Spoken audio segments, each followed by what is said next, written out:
우리가 스트레스를 풀기 위해 가장 많이 하는 행동들이 있죠. 바로 수다입니다. 그런데 모든 수다가 다 즐거운 건 아니죠. 얘기를 하면 할수록 묘하게 말이 안 통하는 것 같고 내 말에 반응은 해주는 것 같은데 전혀 공감은 안 하는 것 같고 또 어떨 때는 이건 기억할 거야 라고 생각했는데 조금도 기억을 못 하기도 하는, 그러면서 자기 얘기만 주구장창 늘어놓는 사람. 가볍게 대화하면서 스트레스를 푼다라고 시작했지만 결국 어느 순간 나의 기운을 쫙 빠지게 만드는 사람들입니다. 그러면서도 자기 빼놓고 얘기하는 건 정말 싫어합니다. 이런 사람들은 도대체 왜 나랑 얘기하고 있고 내 얘기를 듣지도 않을 거면서 왜 이 대화에는 자꾸 끼려고 하는 걸까요?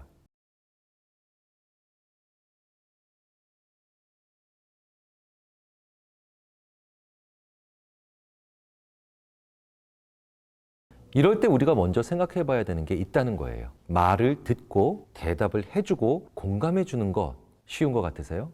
절대 아닙니다. 우리 인간이 다른 동물들에 비해서 굉장히 사회적인 것은 맞지만 이렇게 커다란 사회에서 살아나가도록 진화한 것은 아니라는 거예요. 우리 인류의 역사 수십만 년 중에 이렇게 복잡하고 큰 사회에서 살아간 지가 얼마나 됐겠냐는 거예요. 0.1%의 시간도 안 됩니다. 옛날에는 내가 만나는 사람의 출신, 고향, 성장 배경 거의 대부분을 알고 있었죠. 하지만 이렇게 복잡하고 큰 사회에서 어떻게 쉽게 공감을 할 수 있겠습니까? 그런데 공감의 단서가 적음에도 불구하고 나에 대해서 공감한다는 건 그 사람이 나한테 호감이 있다는 걸 뜻합니다. 그렇기 때문에 왜 이 사람은 내 감정에 공감을 못하지? 라고 생각하지 않고 그 어려운 공감을 해주는 사람은 정말 소중하게 여겨야 될 사람이다 라고 생각하셔야 된다는 겁니다. 그리고 좀 더 생각을 해보면 공감을 하는 것을 통해 이 사람이 나에 대한 호감이 있는지 없는지 알 수 있다는 거예요. 만약 진짜 공감을 못하는데 척이라도 한다면요.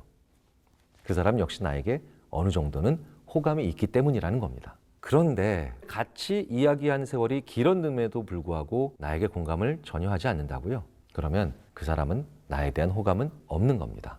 그렇다고 해도 그 사람을 미워하실 필요는 없습니다. 늘 모든 사람이 날 좋아해 줄 수는 없어요.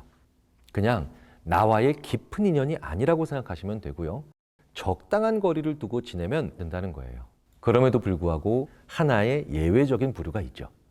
적당히 거리를 두는 정도가 아니라 아예 멀리해야 되는 사람들을 뜻합니다. 누구에게도 공감을 못하고 조금도 공감하고 싶지 않은 사람, 대표적인 부류가 바로 소시오패스죠. 소시오패스에게서 이런 성향을 우리가 쉽게 발견할 수 있는 건 그 사람들이 시간을 아까워하기 때문이에요. 소시오패스는 자기 외의 사람들에게 시간을 쓰는 걸 극단적으로 싫어합니다. 시간이 아깝기 때문에 공감도 하기 싫고 무언가 공유하기도 싫고 그 사람을 위한 배려의 대화도 하기 싫은 거예요. 공감하지 못하는 가장 큰 게 뭘까요? 상대방에게 질문하고 대답할 시간을 안 주는 겁니다. 그걸 듣는 시간도 아깝거든요. 그리고 자기 얘기만 하는 거죠. 그 이유가 바로 뭐냐? 소시오패스는 늘 자기 위주로 자기 자신만 제일 힘든 사람이라고 생각하기 때문입니다. 그런데 왜 대화에는 꼭 참여하는 걸까요? 자신이 남들과는 다르다는 걸 숨기기 위해서입니다. 그리고 바로 이 점이 사이코패스와 소시오패스의 중요한 차이죠. 사이코패스는 선천적인 이유로 사회생활을 못합니다. 상당히 티가 나고 충동적이고 즉흥적이어서 정상적인 사람들과 전혀 다른 길을 가는 사이코패스와 달리 소시오패스는 상당 부분 가정환경이나 사회적 환경에 의해서 조형되죠. 정상적인 기질을 가지고 태어나지만 성장기에 어떤 부적응적인 측면들로 인해서 성격 장애를 가지게 됩니다. 그래서 소시오패스가 더 무서운 겁니다. 공감하지 않으면서도 우리 사이의 대화에 잘 숨기 때문이죠.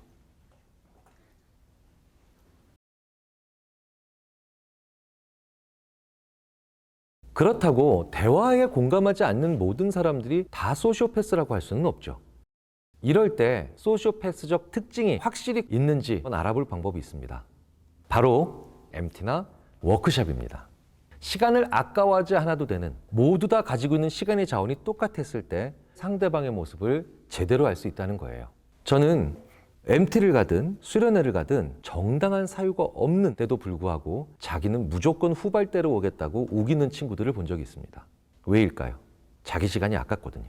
더 중요한 건 이렇게 늦게 오고도 먼저 와서 준비한 사람들한테 전혀 미안해하지 않으며 심지어는 제 옆에 와서 이렇게 슬쩍 얘기합니다. 쟤네들은 참 할 일도 없지? 맨 먼저 와서 저렇게 뭔가를 하고 있어. 이렇게 도착해서 같은 시간을 공유하는데 공감하지 못한 채 자기 얘기만 합니다. 위험한 사람들입니다. 도움이 되지 않는 걸 넘어서 나에게 그리고 우리에게 피해를 주기가 딱 좋은 사람들로 생각을 하셔야 됩니다. 소시오패스적인 성향이 짙은 사람들과 더 이상 엮이고 싶지 않으시다고요? 완벽한 하지만 간단한 손절법 알려드리겠습니다. 제일 먼저 하실 일은 전화번호부에서 그 사람을 제거하는 일입니다. 누군가의 이름을 여전히 전화번호부에 가지고 있으면 그 사람의 번호가 내 휴대전화에 뜨는 순간 심리적으로 위축되어 있는 경험들을 하기 때문입니다. 그런데 이 사람에게 전화가 왔을 때 내가 저장이 안 되어 있다는 걸 알게 되면 그 사람도 타격감을 받고 나도 훨씬 더 당당해집니다. 나에게 의미 있는 사람이 아니거든요. 꽤 많은 소시오패스들은 자기의 이름을 저장하지 않는 사람을 이 사람 이용하기가 쉽지 않겠다. 이렇게 생각한다는 거죠. 나에게 피해를 주는 그 사람들을 단순하게 잊어야 되겠다라고 하면서 기억하지 않으려 할수록 우리는 오히려 더 기억하게 되거든요. 그 유명한 흰곰 효과. 프레임이 활성화될수록 오히려 기억이 되는 역효과라는 거예요. 지금부터 절대로 흰곰을 생각하지 마세요. 라고 하는 순간 우리는 밥 먹을 때도 샤워할 때도 버스를 탈 때도 심지어 잠자리에서도 그 흰곰이 생각나게 됩니다. 기억하지 않으려고 하면 오히려 더 기억이 나니까. 두 번째로 중요한 방법은 그 사람과 무관한 다른 사람들과 행복한 일이 많아야 됩니다. 행복한 다른 일이 많아야만 다른 일로 그 안 좋은 기억을 덮을 수가 있거든요. 그렇기 때문에 연락처가 남아있으면 안 된다는 거예요. 카톡에 생일이 한번 뜨거나 바뀐 프로필 사진이 자꾸 눈에 들어오거든요. 아예 지우고 다른 사람들과 행복한 즐거운 경험을 많이 하십시오. 그 두 개를 다 하셔야만 나에 대한 영향력이 사라집니다. 그런데 더 중요한 게 하나 있죠. 그 사람 욕도 하지 마십시오. 절대 기억하지 말아야지라고 할수록 더 기억나는 것처럼 욕을 하는 것도 마찬가지입니다. 점점 내 말에 노예가 되기 때문이에요. 욕을 하는 게 아니라 다른 좋은 일을 하셔야 됩니다. 이 시간과 상황이 되어야만 내 주변의 소시오패스와 완전한 손절이 가능합니다. 혹시 소시오패스 만나실까 봐 여전히 두려우신가요? 소시오패스는 100명 중 4명 걸로 존재한다고 합니다. 살아가면서 만날 수밖에는 없습니다. 하지만 너무 걱정하실 필요가 없습니다. 가까운 사람들 중에 소시오패스가 많을 수 있다는 이야기를 해드렸긴 했지만 분명한 건 악인은 악인끼리 모이고요. 우울한 사람은 우울한 사람끼리 모이고 행복한 사람은 행복한 사람끼리 모이는 경향이 강합니다. 성격의 상대성은 있을 수도 있지만 세계관과 가치관은 비슷한 사람들끼리 친해질 수밖에 없기 때문이죠. 그래서 공감하지 않는다를 뒤집으면 어느 선 이상으로 친해지기 어렵다는 말이 됩니다.